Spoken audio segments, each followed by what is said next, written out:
하나님 나라 성경 관통. 성경을 시원하게 뚫어주는 하나님 나라 성경 관통. 그런 시간 되면 좋겠어요. 하나님 나라 관점에서 본 성경 관통의 시간. 이 시간 세상의 빛 교회 이종필 목사님 자리해 주셨습니다. 할렐루야. 목사님 안녕하세요. 안녕하세요. 좋은 아침입니다. 반갑습니다. 목사님. 정말 할렐루야. 좋은 아침이고요. 5주차가 진행되고 있는데요. 네. 이 청취층이 점점 더 늘어나고 있어요. 아, 너무나 감사합니다. 지금 이게 느껴져요. 그리고 뭐 그렇습니다. 다운도 많이 받아가시고 공유도 해주시고, 지난주에 저희가 오늘 강의 자료가 유튜브 영상으로도 만들어져서 주소를 링크해드렸더니 또 많은 분들이 들어주고 계시고요. 네. 감사합니다. 오늘도 그렇게 제공이 됩니다. 목사님, 지난주에 저희가 구약에 대해서 구약을 4조각으로 나눴었잖아요. 그렇습니다. 한번 복습하면 좋겠는데요. 네.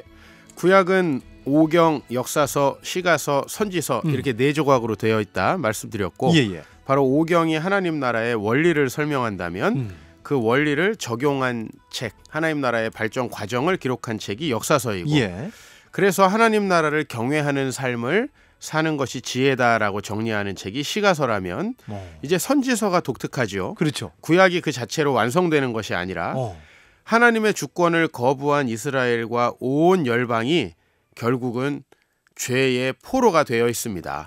그래서 하나님께서 메시아를 보내셔서 그들을 구원하시고 하나님이 통치하는 새로운 세상으로 회복시킬 것이다 라고 이렇게 예언하면서 구약이 끝나고 있습니다. 자, 그러면 오늘 저희가 이제 배워볼 부분은 지난주에 구약이 4부분이었다면 이번엔 신약 그 4부분인데, 먼저 신약을 하나님 나라 관점으로 간단히 한번 설명해 주신다면요. 네, 신약은 구약 전체를 성취하신 메시아 예수님의 이야기입니다. 예. 신약에서 가장 중요한 것은 구약이 약속한 메시아, 즉 하나님의 나라를 이 땅에 성취하실 분이 누구이신가라는 점입니다.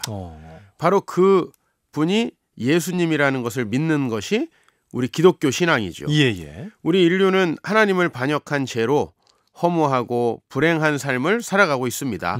그러나 예수님은 우리에게 오셔서 십자가에 죽으시고 부활하심으로 우리가 그 예수님을 믿으면 하나님의 백성이 되고요. 예. 그리고 그 하나님의 통치를 따라, 말씀을 따라 살아감으로 하나님의 나라를 이 땅에서뿐만 아니라 영원한 내세에서 누리게 하신다라는 내용이고요. 결국 신약은 예수님이 재림하셔서 온 세상을 회복하시고 새하늘과 새 땅으로 하나님의 창조를 완성하신다. 이런 내용으로 끝나는 책이다. 이렇게 볼 수 있겠습니다. 좋습니다.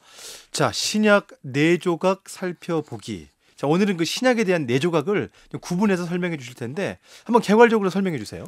네, 우선은 첫 번째 부분이 복음서인데요. 복음서요. 예, 그 복음서는 요한 복음 한 권이 있고 그다음에 공관복음서 3권이 있습니다. 예. 하나님 나라를 성취하신 분이 누구신가? 바로 예수님이다라는 걸 증거하는 책입니다. 예. 그리고 그 다음에 사도행전, 즉 역사서가 있죠. 네. 그 역사서는 예수님을 믿는 교회를 통해서 하나님 나라가 온 유대와 사마리아와 땅끝까지 확장되는 내용입니다. 그 다음에는 이제 서신서가 있는데요. 이 서신서는 바로 역사서에서 확장된 복음이 온 지역으로 퍼질 때 그 지역에 교회들이 생기지 않겠습니까? 예. 그러면 그 교회들이 그 지역에서 어떤 문제들을 갖게 됩니다. 이를테면 이단의 문제도 생길 수 있고 박해의 문제도 생길 수 있고 또 삶의 타락의 문제도 접하게 됩니다. 그럴 때 어떻게 해야 되는지 지침을 보내주는 책, 바로 편지, 서신서라고 볼 수 있고요. 마지막으로 예언서는 하나님의 나라가 완성되는 과정을 보여주는 책입니다. 성경의 가장 마지막 부분이고 하나님께서 창조했던 세상이 왜곡되고 망가지는 이야기로 성경이 처음 시작하거든요.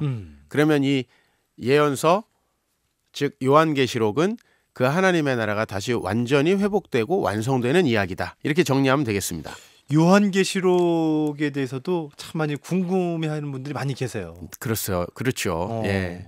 그래서 사실은 그런 부분들도 한번 저희 성경 관통에서 다뤄주면 좋겠다는 생각이 있는데, 자, 오늘은 신약을 4조각으로 구분해서 설명해 주시는 거니까, 자, 조금 전 복음서, 역사서, 서신서 예언서. 오늘은 이만큼만 알면 되는 겁니까, 그러면? 그렇죠. 거기까지만 하고 또 야. 다음 주부터 다시 5경부터 더 자세히 들어가 보도록 합니다. 좋습니다. 여러분 지금 이제 따라오시는 게요. 우리 목사님이 지금 우리를 어떻게 지금 인도해 주시냐면은 성경을 크게 보면서 점점점 좁게 가는 이제 그런 그렇습니다. 형식을 취하고 있고요.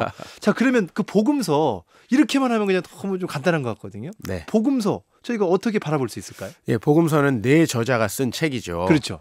비슷한 것 같지만 조금씩 다릅니다. 마태, 마가, 누가, 요한복음. 그렇죠. 예. 이 모든 복음서의 목적은 똑같습니다. 하나님 나라를 성취하신 분이 바로 2000년 전에 유대 땅에 오신 예수님이다. 예. 이것을 증거하는 책이거든요. 그런데 이 네 복음서가 내용이나 때때로는 순서가 좀 다릅니다. 사건을 기록한 순서도 다르고 그것은 바로 마태, 마가, 누가, 요한이 각자 자신들이 사역하며 염두에 두었던 독자들이 다르기 때문에 나타난 현상이라고 우리가 볼 수 있습니다. 예. 그래서 마태는 유대인들에게, 마가는 선교지의 이방인들에게, 누가는 통치자 데오빌로에게, 요한은 자신이 사역하던 헬라 문화권 사람들에게 각자의 관점으로 예수님이 바로 하나님의 나라를 성취하신 그분이시다라는 것을 증거하는 책이 되겠습니다. 사복음서에 대해서 그만큼 또 이제 각자마다 관점도 다르고요. 그렇죠. 그 구분이 있더라고요. 예수님을 바라보는 그 각자의 어떤 시선들이 좀 달랐다. 네, 그렇습니다. 좋아요. 그 복음서에 대해서도 저희가 또 추후에 집중해서 조명해 볼 거고요. 그렇습니다. 역사서는 어떻게 됩니까? 예, 역사서는 예수님의 승천 이후의 이야기입니다. 즉 예수님을 주 그리고 그리스도 메시아로 고백하는 이들이 공동체를 이루고 초대 교회가 생기게 되죠. 예. 그런데 그 교회는 자체적으로 하나님의 복음을 천하만민에게 전하려는 특성을 가지고 있습니다. 그래서 온 유대와 사마리아와 땅끝까지 성령의 역사를 통해 복음이 확장되는 이야기, 그 과정을 기록하고 있는 책입니다. 그리고 사실 지금도 이 역사는 저희들에 의해서 계속되어진다고 봐야 되겠죠. 예. 특히 앞부분은 베드로라는 사도에 의해서 복음이 유대 지역과 사마리아로 퍼지는 이야기입니다. 그리고 뒷부분은 역시 세계 선교의 대명사 바울을 중심으로 로마 전역, 당시에는 로마가 세상의 전체라고 생각했거든요. 그래서 땅끝까지 하나님 나라가 확장되는 내용, 이것이 바로 역사서가 다루는 내용입니다. 사실 많은 사람들이 신약에 역사서가 있었다고 이렇게 그렇죠. 하는데 그 역사서가 바로 사도행전 아니겠어요? 그렇습니다. 그 사도행전을 행전, 그 시기가 앞부분 베드로에 의해서 유대와 사마리아 전 지역으로 가고 그렇죠. 뒷부분은 바울을 중심으로 로마 전역으로 하나님 나라가 확장되는 내용이다. 네, 그렇습니다. 복음서, 역사서. 자, 다음은 서신서, 편지는 많이 있잖아요. 그렇죠. 서신서에 편지가 많은 이유는 사도 바울이 전도 여행을 다니면서 또 전도 여행을 채 못 간 지역에도 많은 교회들이 생기게 됩니다. 예. 그래서 그 교회마다 다양한 문화와 접촉하면서 믿음을 지키기 위해서는 그들의 정황 속에 뭔가 필요한 내용들, 즉 목회적인 내용들이 있었습니다. 이를테면 어떤 지역에 갔더니 너무 방탕한 삶을 살아가는 문화가 교회 안에 들어와 있다. 그럼 그것을 깨트려야 되겠죠. 그렇죠. 또 어떤 지역에는 예수님을 육체로 오시지 않았다라고 믿는 가짜 믿음이 거기 존재한다면 또 그것에 대해서 바른 믿음을 전파해 줘야 될 필요성이 있습니다. 예. 그래서 여러 사도들은 본인들이 모든 지역에서 고정적으로 목회를 할 수 없었기 때문에 이 지역에 편지를 써서 그 편지를 독자들이 읽고 하나님의 말씀을 따라 살아가도록 그렇게 인도하는 책을 이렇게 기록하게 됐고요. 그게 우리에게 지금 너무나 소중한 서신서로 남아있는 것입니다. 좋습니다. 다음은 이제 예언서가 남았잖아요. 네. 요한계시록은 우리 모두에게 참 신비한 책이죠. 예. 저도 어렸을 때 요한계시록을 보면서 좀 무서운 생각이 들었던 기억이 납니다. 항상 무서웠어요. 그렇죠. 근데 사실 요한계시록이 무서운 것은 이미지를 사용하기 때문이고요. 어떻게 보면 또 그 이미지가 실체를 폭로하기 때문에 좀 무섭습니다. 이를테면 용, 짐승들 이런 그렇죠. 것들이 나오잖아요. 예. 그런데 사실은 우리에게 두려움을 주려는 책이 아니고 이 요한계시록은 당시에 유행하던 묵시문학이라는 장르로 쓰여져 있어서 상징, 환상, 비유가 많습니다. 이것을 우리가 잘 풀어야 되는데 이것을 잘 풀지 못하는 이단들도 여기에서 기인하는 또 이유이기도 합니다. 그런데 우리는 이 요한계시록을 하나님 나라 관점으로 읽어야 되지 않겠습니까? 예. 성경 앞도 다 마찬가지니까요. 그래서 성경의 가장 마지막 책으로 결국 이 모든 재앙의 과정들은 하나님께 반역하는 인류가 심판받는 내용이고요.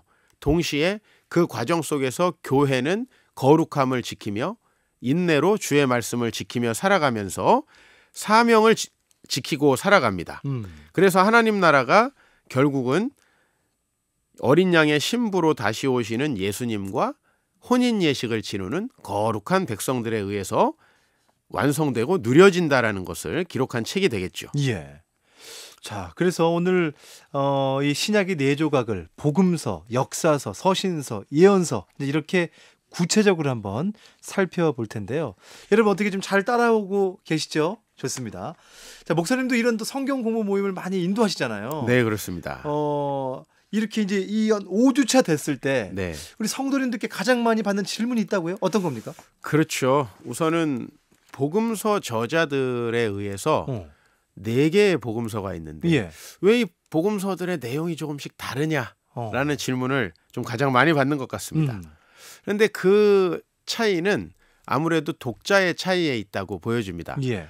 저희가 만약에 삼손 이야기를 유치부 아이들에게 설명할 때, 청년들에게 설명할 때, 또 성인들에게 설명할 때 좀 다르게 설명할 것 같습니다. 예. 그렇듯이 아무래도 똑같은 예수님의 이야기라 할지라도 그 사람들이 어떤 배경 지식을 가지고 있느냐, 또 유대인이냐 헬라인이냐, 또 그 책을 쓰는 목적이 무엇이냐에 따라서 달라질 수밖에 없거든요. 그렇죠. 이를테면 마태는 구약 성경을 너무나 잘 알고 있는 유대인에게 이 서신서 이 내용을 쓰게 됩니다. 구약 성경을 정말 잘 아는 유대인들. 그렇죠. 그러면 그 유대인들에게는 예수님이 구약의 예언을 성취하신 분이라는 걸 입증하는 게 너무 중요하겠죠.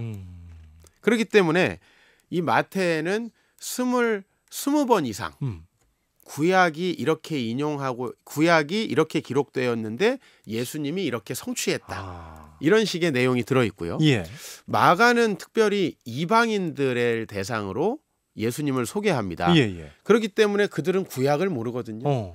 이방인들에게 예수님을 증거하는 가장 좋은 방법은 예수님이 하나님의 아들의 능력을 가지고 있다는 걸 보여주는 거예요. 그렇죠. 그래서 마가는 가장 짧은 책인데도 불구하고 예수님이 일으키신 기적에 대해서는 가장 많은 내용이 기록되어 있습니다. 이런 식의 차이들이 조금씩 나타난다. 그렇게 볼 수 있습니다. 저희가 하여튼 여러분 보이시죠? 느껴지시죠? 세부적으로 합니다.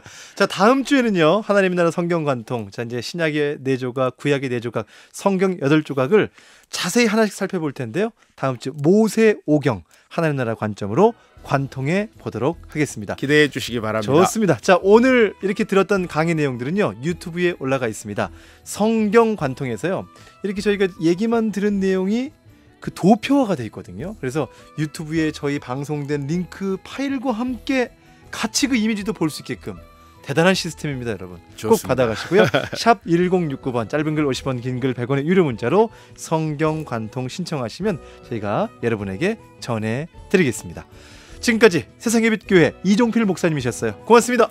감사합니다.